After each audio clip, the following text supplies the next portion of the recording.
Subscribe कीजिए हमारे YouTube channel को और नए वीडियो की अपडेट तुरंत पाने के लिए दबाइए bell icon.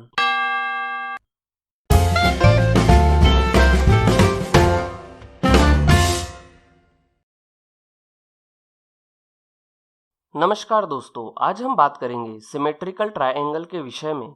Symmetrical triangle chart pattern का ही एक रूप है। दोस्तों, सिमेट्रिकल ट्रायंगल का मतलब होता है सममित त्रिभुज। यह एक प्रकार का त्रिकोण है। सिमेट्रिकल ट्रायंगल चार्ट पैटर्न दो प्रकार का होता है, बुलिश कंटिन्यूएशन सिमेट्रिकल ट्रायंगल और bearish continuation symmetrical triangle. Bullish continuation symmetrical triangle तेजी के ट्रेंड को बरकरार रहने का संकेत देता है, मतलब कि जो तेजी का ट्रेंड चल रहा है वो आगे और भी चलेगा। और बेयरिश कंटिन्यूएशन सिमेट्रिकल ट्रायंगल मंदी के ट्रेंड को बरकरार रहने का संकेत देता है, मतलब कि जो मंदी का ट्रेंड चल रहा है वो आगे और भी चलेगा। तो चलिए दोस्तों, अब हम समझते हैं कि सिमेट्रिकल ट्रायंगल कैसे बनता है और इसके बनते समय हमें किन किन बातों का विशेष ध्यान रखना पड़ता है। सबसे पहले हम समझते हैं कि बुलिश कंटिन्यूएशन सिमेट्रिकल ट्रायंगल कैसे बनता है।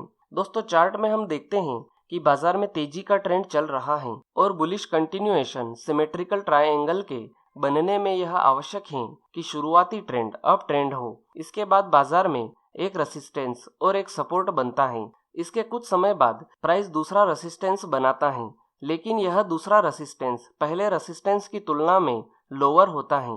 फिर प्राइस घटकर दूसरा सपोर्ट बनाता है, लेकिन यह दूसरा सपोर्ट पहले सपोर्ट की तुलना में हायर होता है। बुलिश सिमेट्रिकल ट्रायंगल के बनने में यह आवश्यक है कि कम से कम दो सपोर्ट और दो रेसिस्टेंस बने, और अगर दो से ज्यादा हो तो यह हमारे लिए अच्छी बात होगी। अब जबकि दो सपोर्ट और दो रेसिस्टेंस बन चुके हैं, तो अब हमें दोनों रेसिस्टेंस के हाई को टच करते हुए एक ट्रेंड लाइन खींचना होगी, और इसके बाद दोनों सपोर्ट के लो को टच करते हुए एक दूसरी ट्रेंड लाइन खींचना होगी। दोनों ट्रेंड लाइन खींचने के बाद आपको यह फॉर्मेशन एक ट्रायंगल के जैसा दिखाई दे रहा होगा, इसलिए इसे सिमेट्रिकल ट्रायंगल कहते हैं। इसके बाद जब प्राइस रेसिस्टेंस लाइन को ब्रेक करके उसके ऊपर निकल जाता है, तब यह पैटर्न पूरा होता है और तेजी का ट्रेंड एक बार फिर से चलने लगता है। जब पैटर्न में ब्रेकआउट होता है तब बाजार में वॉल्यूम भी बढ़ने लगता है। तो दोस्तों, इस प्रकार से बुलिश कंटिन्यूएशन सिमेट्रिकल ट्रायंगल की रचना होती है।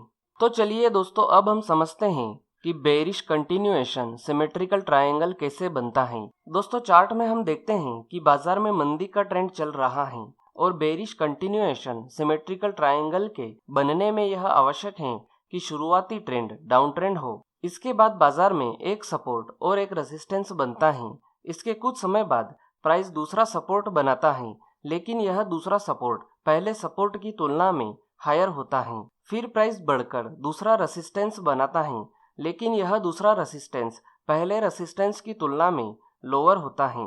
बेयरिश सिमेट्रिकल ट्रायंगल के बनने में यह आवश्यक है कि कम से कम दो सपोर्ट और दो रेसिस्टेंस बने, और अगर दो से ज्यादा हो तो यह हमारे लिए अच्छी बात होगी। अब जबकि दो सपोर्ट और दो रेसिस्टेंस बन चुके हैं, तो अब हमें दोनों रेसिस्टेंस के हाई को टच करते हुए एक ट्रेंड लाइन खींचना होगी। इसके बाद दोनों सपोर्ट के लो को टच करते हुए एक दूसरी ट्रेंड लाइन खींचना होगी। दोनों ट्रेंड लाइन खींचने के बाद आपको यह फॉर्मेशन एक ट्रायंगल के जैसा दिखाई दे रहा होगा, इसलिए इसे सिमेट्रिकल ट्रायंगल कहते हैं। इसके बाद जब प्राइस सपोर्ट लाइन को ब्रेक करके उसके नीचे चला जाता है, तब यह पैटर्न पूरा होता है और मंदी का ट्रेंड एक बार फिर से चलने लगता है। जब पैटर्न में ब्रेकडाउन होता है तब वॉल्यूम भी बढ़ने लगता है। तो दोस्तों, इस प्रकार से बेयरिश कंटिन्यूएशन सिमेट्रिकल ट्रायंगल की रचना होती है। दोस्तों, चार्ट पैटर्न के साथ टाइम फ्रेम का कोई इतना महत्व नहीं है। यह हर एक टाइम फ्रेम में बनते हैं और हर एक टाइम फ्रेम में अच्छी तरह से काम भी करते हैं।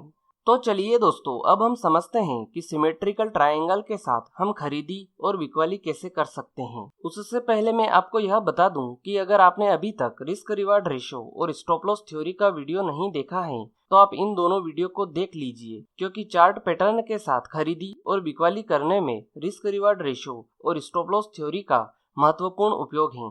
इन दोनों वीडियो की लिंक मैंने इस वीडियो की डिस्क्रिप्शन में डाल रखी है, आप वहां जाकर यह दोनों वीडियो देख सकते हैं। सबसे पहले हम समझते हैं कि बुलिश कंटिन्यूएशन सिमेट्रिकल ट्रायंगल के साथ हम खरीदी कैसे कर सकते हैं। दोस्तों अगर आपको चार्ट में बुलिश सिमेट्रिकल ट्रायंगल का फॉर्मेशन दिखाई दे रहा है तो आपको सबसे पहले दोनों सपोर्ट के लो को टच करते हुए एक ट्रेंड लाइन खींचना है और इसके बाद दोनों रेसिस्टेंस के हाई को टच करते हुए दूसरी ट्रेंड लाइन खींचना है। अब हमें इसमें खरीदी करने के लिए यह देखना है कि जब कोई कैंडल बुलिश सिमेट्रिकल ट्रायंगल के पूरा होने के बाद रेसिस्टेंस लाइन के ऊपर क्लोजिंग दे दे तो उसके बाद वाली कैंडल में हमें खरीदारी करना है और खरीदारी करने के तुरंत बाद जिस कैंडल ने रेसिस्टेंस लाइन के ऊपर क्लोजिंग दी है उसके लो के नीचे का स्टॉप लॉस लगाना है। इसी बीच ट्रेड लेने से पहले आपको एक और बात का ध्यान रखना बहुत जरूरी है कि आपके खरीदी करने के पॉइंट से स्टॉप लॉस लगाने के पॉइंट के बीच का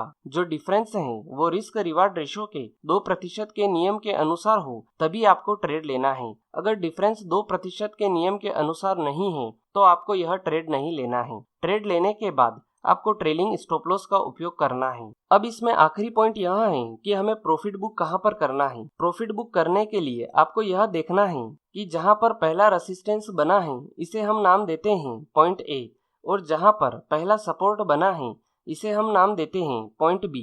अब पॉइंट ए और पॉइंट बी के बीच का जो डिफरेंस है वो हमारा टारगेट होगा। जब प्राइस रेसिस्टेंस लाइन को ब्रेक करके उसके ऊपर क्लोजिंग दे देता है तो उसके ऊपर पॉइंट ए और पॉइंट बी के बीच का जो डिफरेंस है वो हमारा टारगेट होगा। जैसे कि पॉइंट ए और पॉइंट बी के बीच का डिफरेंस 20 पॉइंट का है तो हमारा टारगेट रेसिस्टेंस लाइन के ऊपर 20 पॉइंट का होगा और जब प्राइस 20 पॉइंट के डिफरेंस तक पहुंच जाए तो हमें तुरंत प्रॉफिट बुक करना है। तो दोस्तों इस प्रकार से हम बुलिश कंटिन्यूएशन सिमेट्रिकल ट्रायंगल के साथ खरीदारी कर सकते हैं।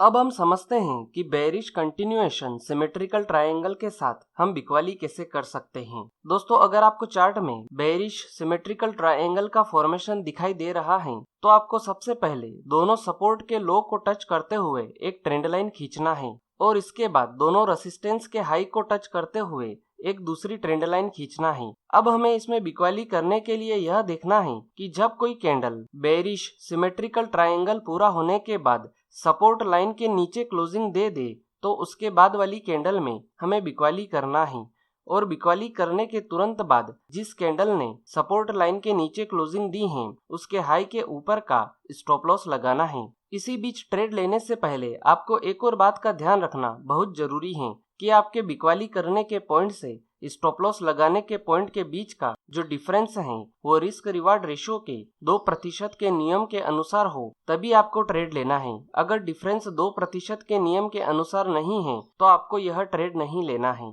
ट्रेड लेने के बाद आपको ट्रेलिंग स्टॉप लॉस का उपयोग करना है। अब इसमें आखिरी पॉइंट यह है कि हमें प्रॉफिट बुक कहां पर करना है। प्रॉफिट बुक करने के लिए आपको यह देखना है कि जहां पर पहला सपोर्ट बना है इसे हम नाम देते हैं पॉइंट ए और जहां पर पहला रेसिस्टेंस बना है इसे हम नाम देते हैं पॉइंट बी। अब पॉइंट ए और पॉइंट बी के बीच का जो डिफरेंस है वो हमारा टारगेट होगा। जब प्राइस सपोर्ट लाइन को ब्रेक करके उसके नीचे क्लोजिंग दे देता है तो उसके नीचे पॉइंट ए और पॉइंट बी के बीच का जो डिफरेंस है वो हमारा टारगेट होगा। जैसे कि पॉइंट ए और पॉइंट बी के बीच का डिफरेंस 20 पॉइंट का है तो हमारा टारगेट सपोर्ट लाइन के नीचे 20 पॉइंट का होगा और जब प्राइस 20 पॉइंट के डिफरेंस तक पहुंच जाए तो हमें तुरंत प्रॉफिट बुक करना है। तो दोस्तों इस प्रकार से हम बेरिश कंटिन्यूएशन सिमेट्रिकल ट्रायंगल के साथ बिकवाली कर सकते हैं।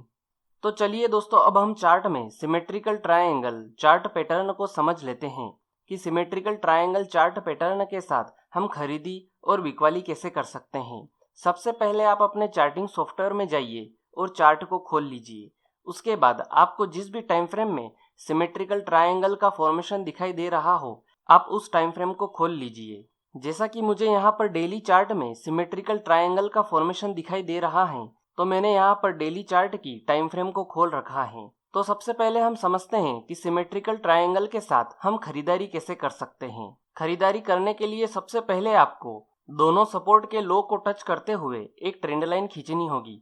तो ये रहा हमारा पहला सपोर्ट और ये रहा हमारा दूसरा सपोर्ट। अब मैं इन दोनों को मिलाकर एक ट्रेंड लाइन खींच देता हूँ। इसके बाद आपको दोनों रेसिस्टेंस के हाई को टच करते हुए एक दूसरी ट्रेंड लाइन खींचनी है। तो ये रहा हमारा पहला रेसिस्टेंस और ये रहा हमारा दूसरा रेसिस्टेंस। तो अब मैं इन दोनों को मिलाकर एक दूसरी ट्रेंड लाइन खींच देता हूँ। तो अब हमें बुलिश सिमेट्रिकल ट्रायंगल के साथ खरीदी करने के लिए यह देखना है कि सिमेट्रिकल ट्रायंगल पूरा होने के बाद जो भी कैंडल रेसिस्टेंस लाइन के ऊपर क्लोजिंग दे दे उसके बाद वाली कैंडल में हमें खरीदारी करना है। तो आप यहाँ पर देखिए कि इस वाली कैंडल ने रेसिस्टेंस लाइन के ऊपर क्लोजिंग दी है। इसका मतलब ये है कि हमें इस वाली कैंडल में खरीदारी करना है।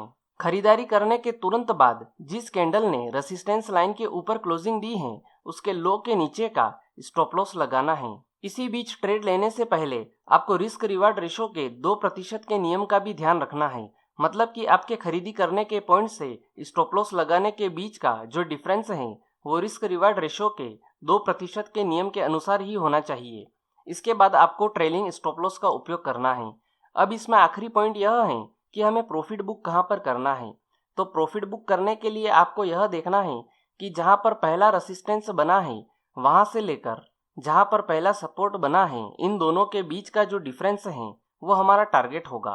तो ये रहा हमारा पहला रेसिस्टेंस और ये रहा हमारा पहला सपोर्ट। तो अब इन दोनों के बीच का जो डिफरेंस है वो रेसिस्टेंस लाइन के ऊपर हमारा टारगेट होगा। तो अब आप यहाँ पर देखिए कि इस वाली कैंडल में हमारा टारगेट अचीव हो रहा है।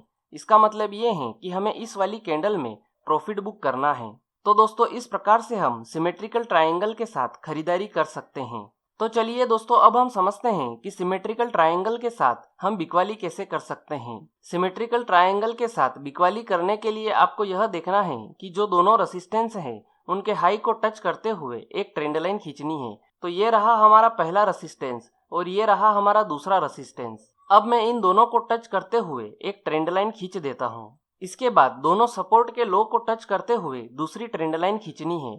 तो ये रहा हमारा पहला सपोर्ट और ये रहा हमारा दूसरा सपोर्ट। अब मैं इन दोनों को टच करते हुए एक दूसरी ट्रेंड लाइन खींच देता हूँ। अब हमें इसमें बिकवाली करने के लिए यह देखना है कि सिमेट्रिकल ट्रायंगल बनने के बाद जो कैंडल सपोर्ट लाइन के नीचे क्लोजिंग दे दे उसके बाद वाली कैंडल में हमें बिकवाली करना है। तो आप यहाँ पर देखिए कि ये वाली कैंडल सपोर्ट लाइन के नीचे क्लोजिंग दे रही है। इसका मतलब ये है कि हमें इस वाली कैंडल में बिकवाली करना है और बिकवाली करने के तुरंत बाद जिस कैंडल ने सपोर्ट लाइन के नीचे क्लोजिंग दी है उसके हाई के ऊपर का स्टॉप लॉस लगाना है।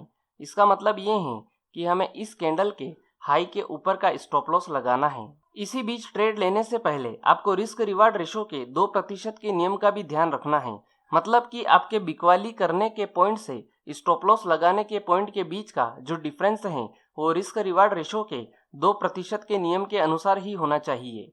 ट्रेड लेने के बाद आपको ट्रेलिंग स्टॉप लॉस का उपयोग करना है। अब इसमें आखिरी पॉइंट यह है कि हमें प्रॉफिट बुक कहाँ पर करना है। तो प्रॉफिट बुक करने के लिए आपको यह देखना है कि जहाँ पर पहला सपोर्ट बना है वहाँ से लेकर जहाँ पर पहला रेसिस्टेंस बना है वहाँ तक हमारा टारगेट होगा। तो ये रहा हमारा पहला सपोर्ट और ये रहा हमारा पहला रेसिस्टेंस। अब इन दोनों के बीच का जो डिफरेंस है वो नीचे की ओर हमारा टारगेट होगा। तो अब आप यहाँ पर देखिए कि इस वाली कैंडल में हमारा टारगेट अचीव हो रहा है। तो इसका मतलब ये है कि हमें इस कैंडल में प्रॉफिट बुक करना है। तो दोस्तों इस प्रकार से हम सिमेट्रिकल ट्रायंगल के साथ बिकवाली कर सकते हैं। तो दोस्तों यह थी सिमेट्रिकल ट्रायंगल के विषय में संपूर्ण जानकारी। उम्मीद है आपको यह जानकारी पसंद आई होगी। अगर वीडियो से जुड़ा हुआ कोई भी सवाल आपके दिमाग में है तो आप कमेंट बॉक्स में जाकर पूछ सकते हैं। आज के लिए इतना ही, फिर मिलेंगे। गुड बाय, धन्यवाद।